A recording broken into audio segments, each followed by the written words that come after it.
Hello everyone and welcome to my review for Jujutsu Kaisen chapter 135. Finally, we don't seem to be having these breaks every other week because there is another chapter coming out next week.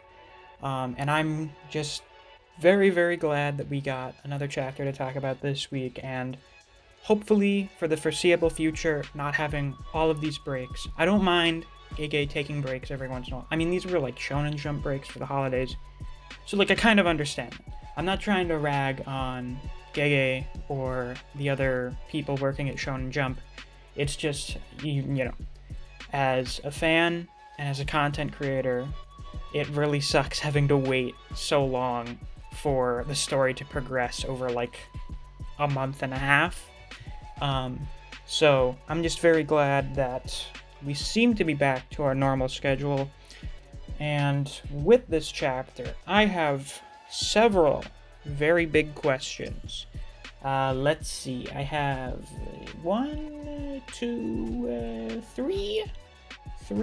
four. Okay, so let's start off with the first one. First one, what the fuck is Urahime? Or, not Urahime. I keep mixing up Urahime and Urayume. Urayume. What the hell are they? And I don't just mean, are they a boy, girl, or neither. I mean, like, are they a sorcerer or are they a curse? So, Urayume got introduced a while ago. I think right after the Goodwill event. And we didn't see them at all until very recently after the Sukuna and Jogo fight, where we found out that Sukuna and Urayume know each other. So this seems to imply that Urayume has been around since Sukuna's time, which puts them at like 1,000 years old. So I'm wondering, what exactly is their deal? With the reveal of them having these ice powers, I'm thinking if they are a human sorcerer, maybe they did like some kind of cryostasis thing. They froze themselves for like 1,000 years and then just waited around until something triggered them to deactivate the technique. That's a possibility. Another possibility is they are a cursed spirit. So, for starters, the power that Urayume has, these ice techniques, these are on the level of either a very high grade one like Naobido or Todo. Probably not on... no, maybe around the level of Naobido. And as we know, there is like a difference in between the levels of curses and Jujutsu sorcerers. So I would say Urayume is definitely probably on the level of a special grade curse. Maybe not like the disaster spirits. I don't think we've seen enough from them yet, because they really are just kind of not putting in a lot of effort so far. Like, they're not having a very hard time so far. They blocked piercing blood. They froze pretty much everyone. They're doing a bunch of big ice attacks that seem like they could kill everyone there. So maybe Ryume is like one of the disaster spirits. It's something I just thought of a few minutes ago, is that they kind of remind me of that ice boss from Neo. So I think it could be possible that Urayume may actually be one of those, what are they called? Special grade potential apparitions. Basically, they were born of like a ghost story. So I don't know if like ice yokai, what sort of myths there are for that, but I think Urayume could be one of those, and I think that would be the first time we've actually seen one, like, in the series. Like, we know about them. We knew that special grade potential apparitions are a big deal. They're like a bigger deal than normal special grades, but that the natural disaster spirits were a bigger deal than those. And the natural disaster spirits are already introduced. We've seen them throughout the whole series. They're very powerful. So with Urayume, maybe this is sort of like a middle level special grade. So it seems like we are getting more of like a hierarchy within special grade. You have like the normal curse wound special grades. You have the special grade potential apparitions like Urayume, if they are one. You have the disaster spirits like Jogo, Hanami, and Dagon. And then above that, you have the likes of Sukuna. So it'll be very interesting to find out more about what exactly Urayume is, what their deal is. Hopefully we'll be finding out more about that. I mean, I'm assuming we will, because apparently Urayume and Sukuna have some kind of plan, likely for Sukuna getting out of Yuji's body. So whenever the inevitable Sukuna flashback arc comes, I assume we'll get sort of an in-depth explanation as to what exactly Urayume is. My next question, what is Urahime's ability? So in this chapter, Nishimaya tells Yuji that we need to buy time for Urahime, who we don't see at all in this chapter. We also don't see Miwa or Mai, so I assume they must be guarding her or something. So what exactly is Urahime doing? We haven't seen her ability, even once. We didn't see it during the Goodwill event, even though she was about to get into a fight with Haruta. We didn't see it during her brief appearance in the Hidden Inventory arc. So I'm very curious. Urahime is a semi-grade 1, which means she is theoretically strong enough to be a grade 1, but just hasn't been promoted yet. So she's not weak in theory. As is mentioned in one of the earlier volume extras, I think it was the one about Ino, is that the existence of special grade sorcerers like Gojo kind of distorts our view of what it means to be a powerful Jujutsu sorcerer. And Gakuganji explains this after the Origin of Obedience arc. It's that special grades are really not the pillars that hold up Jujutsu society. Because although they're super powerful, there's only ever like a few of them at a time. Like if we look at what's going on right now, you have 4 living, technically, special grade sorcerers. One of them is evil, one of them is in a cube, and another one of them is in another country. So you can't really rely on them very much. You have to rely on the much more common Jujutsu sorcerers, so that's where the grade 1 and grade 2 sorcerers come in. So even though Urahime is only semi-grade 1, it's safe to assume that she's still a pretty competent Jujutsu sorcerer. So now, what the fuck is Urahime's ability?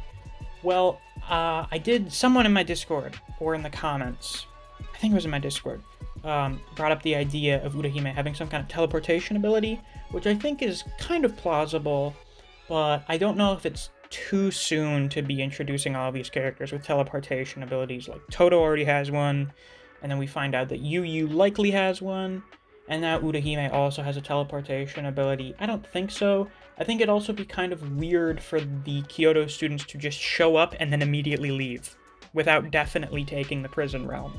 So I find it more likely that Urahime's curse technique is an offensive ability that she has to charge up to use. I'm not sure exactly what that is. Maybe it's like a transformation thing. That'd be pretty cool, actually. I don't think we've really had, like, we have, like, physical combatant sorcerers, but we don't really have anyone that has, like, a transformation. I mean, like, the closest things is Panda's Gorilla Mode, but Panda's a cursed corpse. And then we have Kamo with flowing red scale, and that's mostly just a buff. So if Urahime does have some kind of like charge up transformation thing and then goes into like super serious melee, that'd be pretty cool. And the fact that it needs to charge up is a serious weakness in combat, so that's probably why she hasn't been promoted to grade 1 yet.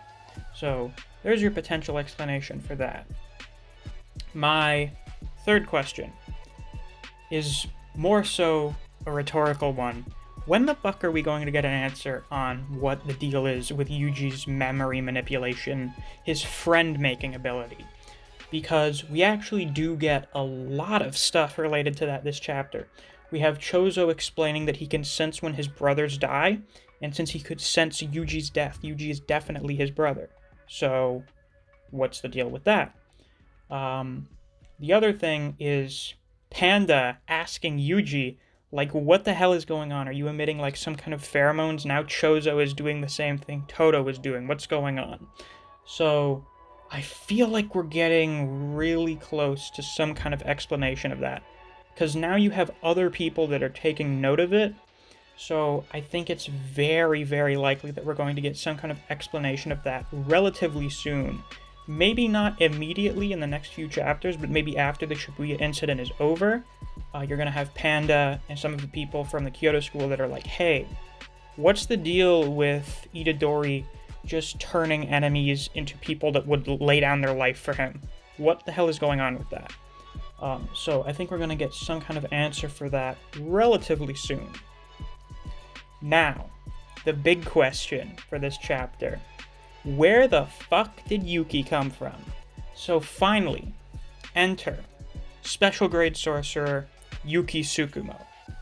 She just appears, finally, in the present. It's the first time we've seen her in the present in the story, and of course says, Ghetto, are you going to finally answer my question? What kind of girl is your type?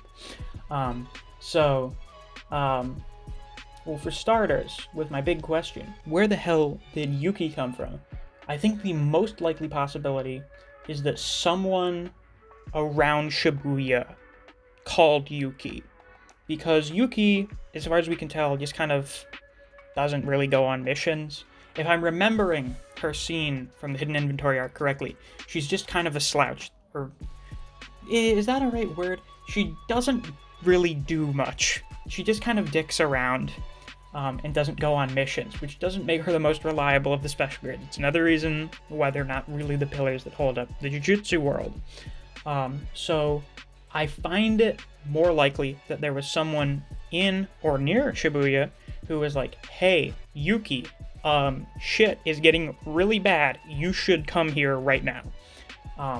So I think there are two possible candidates. So one of them leans much more into existing theories. So the first one, it doesn't really require a lot of theorizing, is that Todo called her. Todo is, of course, Yuki's student, I guess. She is the person that found him and presumably trained him to be a Jujutsu sorcerer and taught him the whole what kind of girl is her type thing. So I do think it's very possible that, like, Todo and Arata showed up at Shibuya. Oh shit, Prison Realm is gone. I need to call Tsukumo and let her know that things here are really bad and we're probably going to need a special grade to show up. That's the most, like, basic possibility. The other possibility is if you believe the theory that Yuki is Sayori's mom. So back when chapter 125 came out, there were some theories about Sayori being Yuki's daughter. I find it pretty plausible. I think that would be interesting. That would certainly give a bit more reasons to why she got kicked out of Nobara's village. But I think it's very possible that Sayori is, like, working at her office job, and Yuki calls her up because she, like, sees on the news or whatever. She's like, hey, what's going on in Shibuya? And Sayori's like, oh, I don't know, I think it's like a terrorist attack or something. Or maybe Sayori called her mom to let her know what was going on, and she was like, oh, I see, okay. And then, hangs up the phone and is like, alright, guess we're going to Shibuya then. So I think if that theory ends up being true, that's another possibility. Outside of the theorizing and questioning, man, am I very fucking excited to see what Yuki can do, because we have no idea what she does. We know that she has some kind of Shikigami thing, that worm-looking Pokemon thing. But we don't know what it does. So I'm very excited to see what that is. Once Imposter Ghetto, whatever you want to call him, Ghetto, Noritoshi, the Brain, showed up, started beating the shit out of Yuji, a lot of people were like, alright, Okotsu has to come back now. And I understand why. Because all of these people, like, we have multiple grade 1 level sorcerers here, and they're doing nothing. They can't touch, I'm just gonna keep swapping through names, they can't touch Noritoshi. And now that Urayume is here, who's seemingly on the level of, like, a special grade curse, is really bad. So we need someone really, really strong to show up and even the playing field. And a lot of people were like, hey, Okotsu, he needs to show back up in the story again. Maybe he'll show up. I didn't really believe that. because Yuta is still in like South Africa with Miguel, and it takes a while to fly back. I don't know if he would just teleport back or something, but I don't think Yuta is coming back immediately. I think that's not going to happen until like he shows up when the arc is over, or he shows up after the arc. So instead, we call the special grade, who we haven't seen do anything yet. So now we're going to see Yuki and Imposter Ghetto face off, special grade versus special grade. So needless to say, I'm very, very fucking excited to see that. Yeah, and I'm very excited to see more of Yuki's personality. Think about this, guys. We basically have a MILF with some of the best parts of Toto's personality. What more could you want? So yeah, I'm very excited for that.